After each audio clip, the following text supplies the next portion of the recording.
যে দুটো রিং দেখতে পাচ্ছেন, দুটোই কিন্তু পোখরাজ, ঠিক আছে। এটা হচ্ছে আফ্রিকান পোখরাজ, মানে হচ্ছে আফ্রিকান ইয়েলো স্যাফায়ার। এটা হচ্ছে শ্রীলঙ্কান ইয়েলো স্যাফায়ার।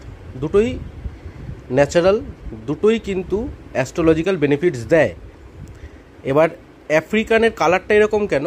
কারণ আফ্রিকান পোখরাজে মাইনিং করার পর কালার এনহ্যান্স করা হয়, ল্যাবে গিয়ে কালারটাকে এনহ্যান্স করা হয়, তাই প্রপার হলুদ একদম দেখতে পাওয়া যায়।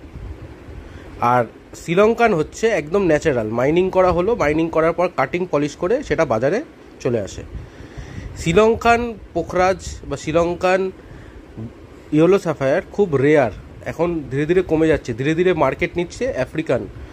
কারণ আফ্রিকানটা পকেট ফ্রেন্ডলি, সবাই পড়তে পারে, আর শ্রীলঙ্কানটা কস্টলি হয়। আফ্রিকান পড়লে যে অ্যাস্ট্রোলজিক্যাল বেনিফিটস দেবে না, এইটা কিন্তু একটা মিথ।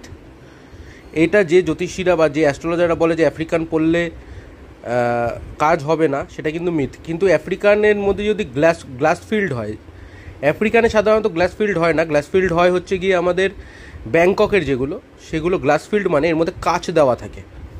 কাচ দেওয়া থাকলে কাজ হবে না, এটা কিন্তু কাচ দেওয়া নেই, এটা জাস্ট কালার ট্রিটমেন্ট করা। আফ্রিকানের বিভিন্ন ভ্যারাইটি আছে, এটা একটা ভ্যারাইটি, কিন্তু আফ্রিকানে কিন্তু কালার ট্রিটমেন্টই হয় শুধু, যেটাকে হিট ট্রিটমেন্ট বলে। এটাও কিন্তু অ্যাস্ট্রোলজিক্যাল কাজ পুরোটাই দেবে। কারণ শ্রীলঙ্কানের প্রচুর দাম। এই যে শ্রীলঙ্কানটা দেখাচ্ছি, এটা একটা প্রাথমিক স্তরের শ্রীলঙ্কান, মানে মিড রেঞ্জের, তা এটাও কিন্তু প্রচুর দাম, ঠিক আছে। এটা পকেট ফ্রেন্ডলি, দুটোতেই অ্যাস্ট্রোলজিক্যাল কাজ হবে, দুটোই আপনারা পড়তে পারেন। যে জ্যোতিষীরা বলবে যে আফ্রিকান পড়লে কাজ হয় না, তার সাথে আমার যোগাযোগ করতে বলবেন, ঠিক আছে, আমার সাথে যোগাযোগ করতে বলবেন। ধন্যবাদ।